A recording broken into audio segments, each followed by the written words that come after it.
श्री गुरुचे ते नमस्कार आता असं पर्यंत करते नाथबाबा कथेचं सुंदर वर्णन करतात. हा कार्यक्रम आमचे लिंबाजी मामाचे सासरे गोवा यांनी आयोजित केला आणि गावकरी मंडळीचा आहे. 17 का 18 तारखेला कार्यक्रम सुंदर झाला. त्यांनी आमंत्रित केलं, येणं झालं, तुमच्या सर्व मायबापाचं दर्शन झालं. माझं भाग्य समजतो. सुंदर वक्त्यांनी कथा विवंचन केलेली आहे, आपण सर्वांनी ऐकलेली आहे. आणि नाथ महाराज कथेचं सुंदर वर्णन करतात. आता आमच्या लिंबाजी महाराजांनी सांगितलं वेळेचं बंधन आहे, लवकर झालं पाहिजे वेळेवर. आम्हाला लवकर जावं वाटते हो, पण त्यावेळेस मारुती रायाचा अंदाज आहे. मारुती रायाने राजऋषी भरताला राम समजले. एकदा का माणसाला गैरसमज झाला का नाही, माणूस काही बोलत जातं बघा. व्यवहारातलं काय परमार्थातलं काय तसंच असतं.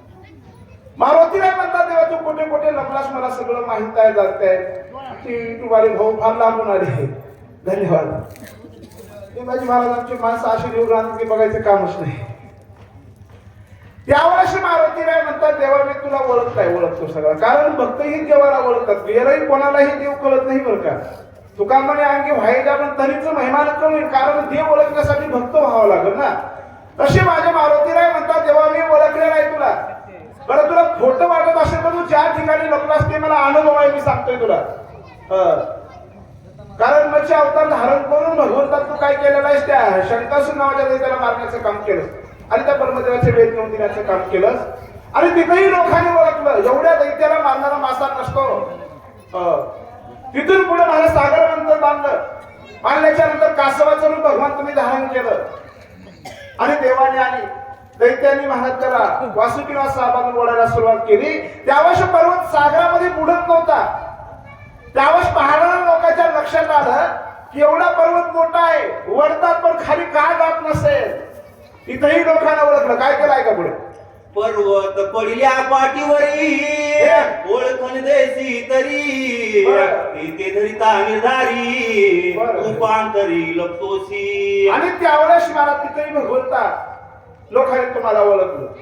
लोकांच्या लक्षात आलं की निश्चित हा देवच असला पाहिजे, कारण याच्या पाठीवर पर्वत पडलाय आणि खाली पाहिलं तर मोठ्याच्या मोठं कासव दिसायलंय. काय होते देवाला, मला पाठ घासल्यासारखी होऊ लागली देवाची.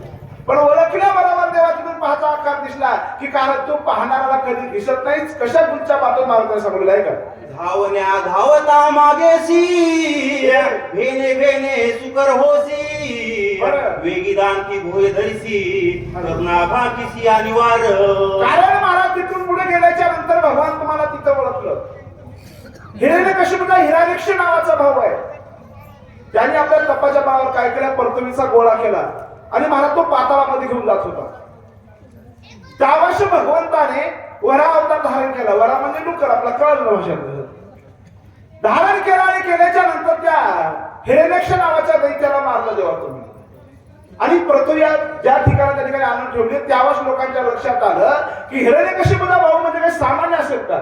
एवढ्या मोठ्या दैत्याला ज्या आरती मारतोय त्या आरती हे सामान्य डुक्कर नाही. त्यावेळेस सुद्धा लोकांनी ओळखलं. आणखी तिथून नंतर कुठं गेला, चला तेथे ओळखीता निर्धारी जाबाडे पसरो निभारी, गुरु करीसी खांबा भितरी नरना केसरी होऊन ठाकसी. आणि त्यावेळेस मला तिथं सुद्धा पाहिजे लोकांनी ओळखलं. तिथून लगेच महाराज तुम्ही गेलात आणि गेल्याच्या नंतर हिरण्यकशिपू नावाचा राजा होऊन गेला मायबाप. कारण त्याला राग होता, आपल्या भावाला याने मारले, आपल्या गुरुमाईला याने मारले. त्यावेळेस हिरण्यकशिपूने असं ठरवलं की माझ्या राज्यामध्ये देवाचं नाव मी कोणालाही घेऊ देणार नाही. देवाने माझा विदोष केलाय ना, देवाने माझ्या भावाला मारलंय ना, मग का त्याचं नाव घेऊ द्यायचं, का पूजा करू द्यायची, का निश्चितच केला. पण महाराज आले देवाजीच्या मनात ते कोणाचे चालत नाही. भगवंता पुढे कोणाचं काही चालत नाही. देवाने त्याच्याच पोटाला भक्त प्रल्हाद नावाने महाराज भगवान उत्तीर्ण झाले आणि झाल्याच्या नंतर नारायण नारायण भजन करायला लागले. त्यावेळेस हिरण्यकशिपूला राग येऊ लागला. आता सगळ्या लोकांचं बंद केलं लोकांच्या महाराज हिरण्यकशिपूनं. आणि तसंच आहे आपल्या व्यवहारातलं महाराज, सगळं गाव ऐकत पण घरचे ऐकत नाही. ही गोष्ट खरी आहे. तसं प्रल्हादाला सांगण्याचा प्रयत्न केला. प्रल्हाद चिंतन करू लागला. सेवकाला सांगितलं मारा याला. अनेक प्रकारचे मारण्याचे प्रयत्न केले. आखरी जाळी तरी न जळे प्रल्हाद, हृदयी गोविंद मनोनिया. कारण भगवंताचं चिंतन करत होता. अग्नी बाधा करू शकत नव्हता, तेलाची कडई बाधा करू शकत नव्हती. हाती सोबत गेला तर हाती खेळत होता. अनेक प्रकार केले मारण्याचे, पण काहीच होत नव्हतं. एक दिवशी रागात आला हिरण्यकश्यप, आणि रागात आल्याच्या नंतर प्रल्हाद चिंतन करू लागला. सेवकांनी सांगितलं मला काही केलं तर प्रल्हादाला काही होत नाही. प्रल्हाद मरत नाही, नामचिंतन केल्याशिवाय राहत नाही. जाब विचारला महाराज प्रल्हादाला, हिरण्यकश्यपूला एकच वेळी सांगा. आणि जाब विचारला, सांगितलं तू का मरत नाही? तो म्हणला बाबा मी आता मरायला तयार आहे. कधी भक्ताला मरणाची चिंता नसते, पण मला मरू देत नाही. तुला कोण मरू देत नाही? माझा देव म्हणला. मग ते गिराईक शिरलेला होतो, कुठेही तू आलो खांबात म्हणला. मला जी एक गदा मारली, त्या खांबामध्ये दर्शी अवतार भगवंताने धारण केला. आणि पाहिल्यावर त्याचं काय केलं ऐका पुढच्या वेळी. केस तिकट भारी हाते धरून अंगावरी, उदर चिरोन कांगरी करशी बोरी पात्याची. आणि रागाला आल्याच्या नंतर महाराज त्या हिरण्यकश्यपूला भगवंताने महाराज नरसिंह स्वरूप धरलं, मांडीवर घेतला आणि महाराज पाहण्याचा प्रयत्न केल्याबरोबर अशा मोठमोठ्याचा घात करतो अशा पैसे वर्णन मारुतीला करू लागले. बघा निर्धारिता निष्ठंक होती बापुला भिकारी रंक, तीन कुब्ज होनी देख बळीपासी भीक मागसी. आणि तिथेही लोकांनी ओळखलं कुठं खांबामधून निघत असतंय आणि माणसाला एवढ्यामध्ये हिरण्यकश्यप का मारते का? कळालं लोकांच्या लक्षात आलं. तेव्हा तिथूनही तुम्ही रूप बदललं आणि बळीच्या दारामध्ये छोटस रूप बदलून दामनाचे जरूर धारण केलं. काय केलं? बळी राजा चतुर भारी तेने ओळखोनी निर्धारी, धरोनी द्वारपाळ करी अद्यापवरी तिष्ठत. आणि त्यावेळेस महाराज राजा बळी हुशार होता. बळीला 3 पान जागा मागत, सगळ्याला इतिहास माहिती महाराज. बळी राजा हुशार होता. 3 पान काय म्हणला, किती घ्या की 3 पान जागा दिली महाराज. एका पायामध्ये पृथ्वी आणि दुसऱ्या पायावर स्वर्गाला, तिसरा पाय कुठं ठेवू म्हणला. बळी उपेक्षात्मक बोलला, ठेव माझ्या डोक्यावर. पण तो देव होता महाराज, ठेवला पाय डोक्यावर. देवाला काय करायचं होतं? तिथे इथे पाताळात घालायचे होते ना. तू का म्हणे बळीन जीव दिला पाया तरी. बळी महाराज हुशार होता. बळीने खतपम मिठी मारली महाराज भगवंताच्या पायाला. त्यावेळेस भगवान म्हणतात बळी सोड. बळी म्हणतोय मी काही कलियुगातल्या भक्तासारखा भक्त थोडाच आहे, धरायला सोडायला धरायला सोडायला, काम नसलं की करायला, काम असलं तिकडे झाला. नेहमी निष्ठावंत भक्त आहे देवा, आम्ही धरीत नाही आणि धरल्यावर कुणाला एकदा सोडित नाही. देव म्हणतो माग. बळी म्हणला काय तुझ्याकडे मागायला देवा, तूच माझ्या घरी मागायला. पण बळी हुशार होता. बळीने विचार केला, देव आहे तो किती केलेला परमात्मा आहे, माग म्हणतोय ना, संधी कशाला सोडायची? देव म्हणतोय माग बळी काय करे. त्यावेळेस बळीने सांगितलं काहीच करू नका देवा, कलियुगामध्ये मोदी राजा येणार आहे. आल्यास सगळ्याला गोरगरिबाला फुकट खाना पुरणार आहे. त्यावेळेस माणूस मिळणार नाही, म्हणून नोकराची कमतरता पडणार आहे. काहीच नाही म्हणले आपल्या द्वाराला काठी घेऊन रक्षणला म्हणजे. कारण माझ्या दृष्टी समोर आता दृष्टी पुढे आईसाची दूर आहे. त्या न्यायाने महाराज त्या बळीने महाराज देवाला उभं केलं. मारुतीराय म्हणतात देवा बळी हुशार होता म्हणून जमलं, नाही तर तुम्ही हेर गमायला वेळ लागू दिला नाहीच. मारुतीराय बोलला इथून लगत आलं वडसवडे, मागणं सांडती मागोडे, आपले मायेचे मडे निवाडे काढी. काही लोकांनी ओळखलं आणि तिथून पुढे निघाला देवाचं. तिथून पुढे गेल्याच्या नंतर परशुराम अवतार धारण केला. सर्वांना इतिहास माहित आहे. आपल्याच माईचं वडिलाच्या म्हणण्यावरून जाता महाराज मुंडकं जुळवलं, हात म्हणलं की नाही राहत आहे, हात हान म्हणलं की आपल्या बाबाकडे ताकद राहावं ना तेवढी. तो महाराज परशुराम होता. हार म्हणलं की मुंडकं हाणलं, लागा लागायला मोठ्याला मायो मायो मायो करून लोकांनी पाहितलं. महाराज पाहितलं म्हणून लोकांनी काय म्हणू लागले, हीच मोकळो निधाये रसिये माये माये, लोक म्हणती झाले काय अपूर्व पाहे केवडे. आता रडायला रडायला लोक म्हणजे काय झालं, काय कोण मारलं, काय झालं, मीच मारलं म्हणून. लोक म्हणजे चालाक आहे, आपणच मारलंय, आपणच रडतोय ना. मग हे सामान्य गिराईक नाही, लोकांनी ओळखायचा प्रयत्न केला. मारुतीराय म्हणतात देवा सगळ्या लोकांनी तुला ओळखलं, पण एकालाही तू वेळ लागू द्यायला नाही. पण त्याच्यात मी नाही तुला ओळखणारा बोल लागले. आताची पारोकडे किती वेळ मिली माकडे, सागरी तारुण्या गुंडे लंका कैवाडे घेत. कारण मारुतीराय म्हणतात भगवान जाऊ द्या, बाकी त्याचं सोडून द्या. आताची महापा लोकडे किती मिळविली माकडे. बघायला बघता बघता काही माणसं नव्हते का, अयोध्येमध्ये चक्रम सैन्य नव्हतं का. पण मला वाटतं महाराज देवाचा थोडा वेगळा विचार असेल. माणसाची वरती पालट होती. कारण लंका ही सोन्याची होती, देवाला माहित होतं. तिथं गेल्यावर हे लगा लावायचे. रावण तर हुशार होता, घ्या निमाई देणार राजा आहे. मग माणसं आपल्या कोण राहायचे नाहीत म्हणून देवाने महाराज माकडे जमा केले, वाढणारे पाला खाणारे जमा केले. देवा फार तुमचा अपूर्ण नवल वाटते मारुती बोलू लागले. करोनिया मारन मारविला लक्ष्मण शरणांगत विभीषण कोई सांडून पालासी. अरे देवा तुझं फार नाटक आहे. तुमच्यासारखं देवा कोणीच नाही नकरीवाला. का तुम्ही पाहायला किती सोन केलं. स्वतःचा बाहू रानाच्या ठिकाणी टाकला आणि इकडं तर शरणागतासाठी प्राण देतो म्हणून लागला अगोदर. एवढं रक्षण करणारे, एवढं भक्तावर प्रेम करणारे देवा तुम्ही आहेत. अहो तुम्ही शरणागताचा विचार केला नाही, स्वतःच्या भावाचा विचार केला नाही. का बोलायचे? कारण भरताना राम समजले. गैरसमज झालाय मारायच्या मध्ये. गैरसमज झाला का नाही? कधी कधी गोष्टी फार वाढत जातात बघा. खरं नाही कळालं की तसं मारुतीला खरं लक्षात आलं नाही. बरंच सारखा दिसू लागला. राम समजून बोलाले. काय काय म्हणतात? तू राम मी मारुती लपणी रचले मज प्रती ऊट चाल शीघ्र गती तुम्ही लापती उठवावया. भगवान मारुतीला म्हणते देवा हे चाललं लोकांसोबत, पण माझ्यासोबत नाही चालणार. हा मी कोण आहे? मी मारुती आहे, मी भक्त आहे. भक्त मारुती राहिली म्हणावं. आपण उग काहीतरी म्हणावं का म्हणावं? आपल्या भक्तीत मारुतीच्या भक्तीत फार फरक आहे. मला विचार जर केला तर मारुती नाही म्हणतात देवा तू देव आहेस.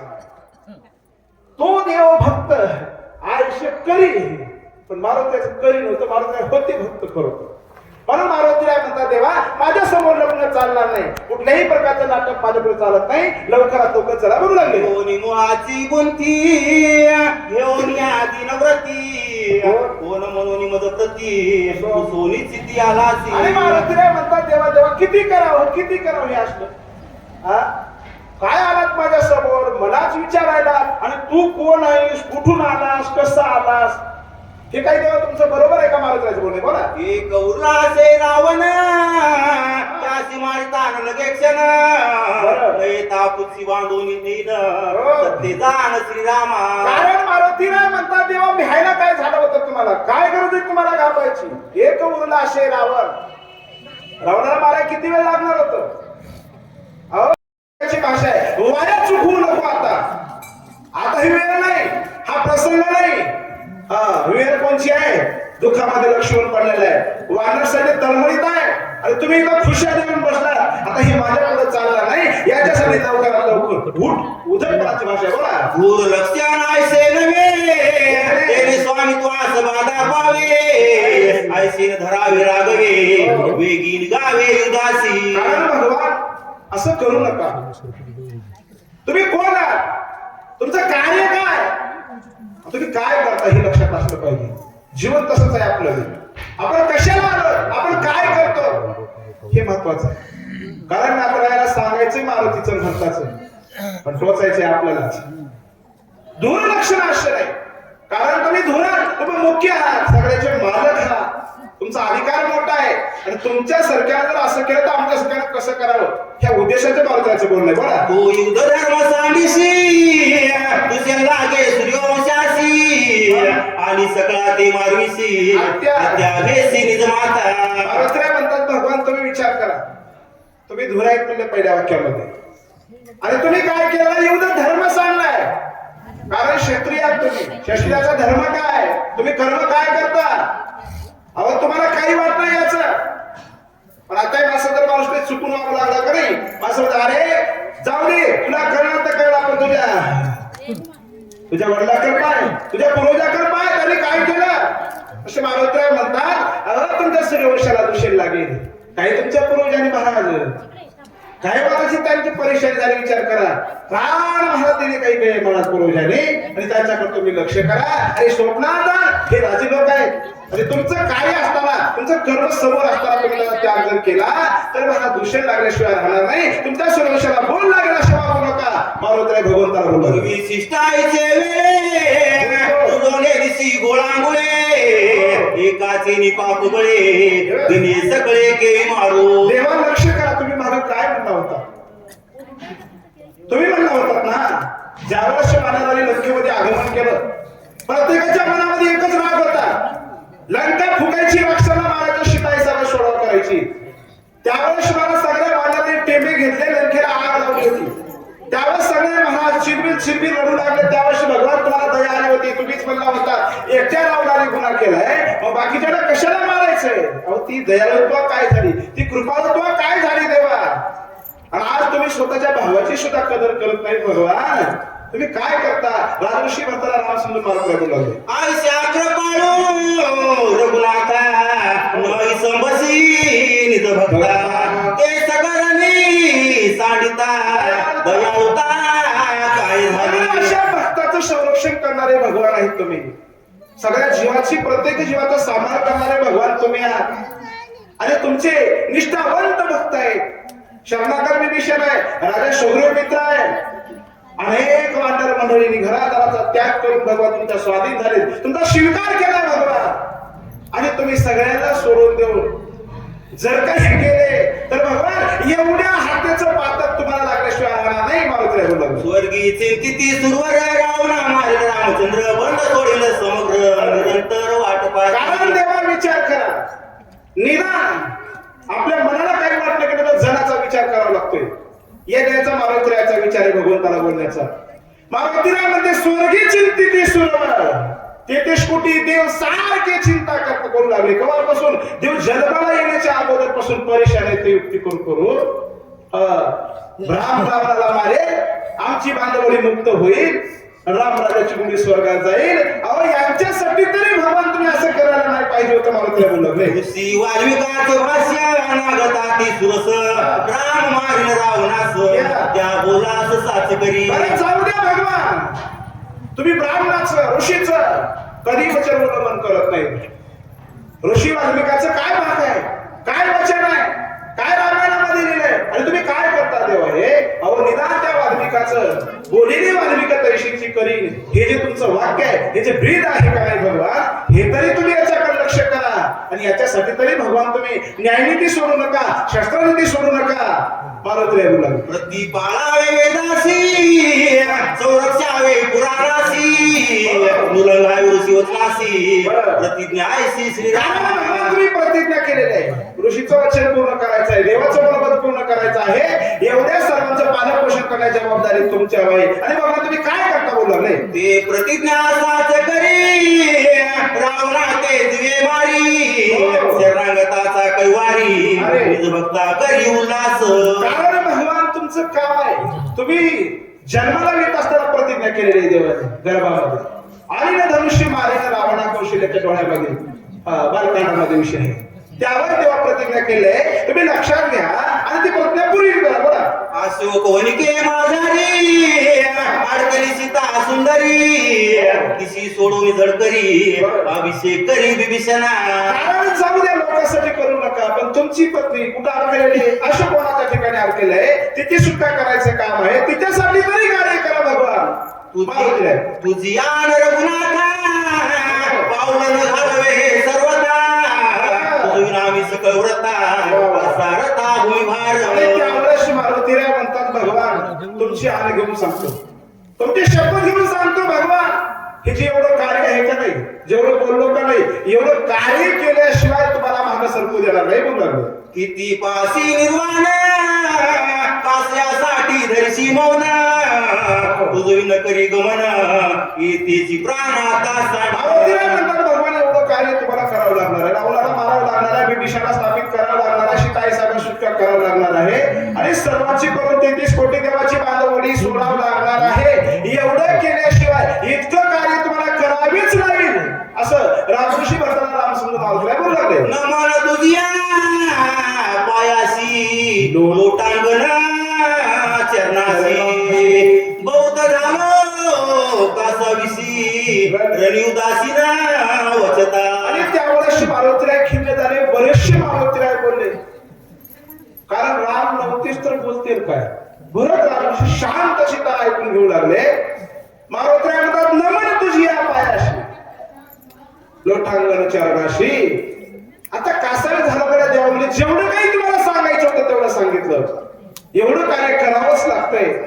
मारुतीराय खिन्न झाले, बोलत होते. काय विचार करू लागले? अश्रू आले दोही डोळा गात्रे कापती जळजळा सर्वांगी स्वीत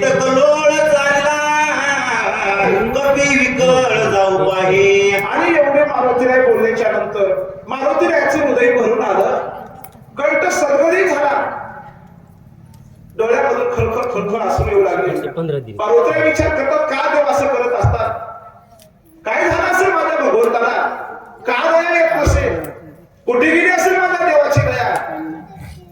पार्वतीला खिन्न झाले, डोळ्यातून अश्रू येऊ लागले, वाचा सरकली झाली, शब्द निघत नव्हता. बोला. कुंडलिकावर ध्यान ठेवलं श्री ज्ञानदेव सीता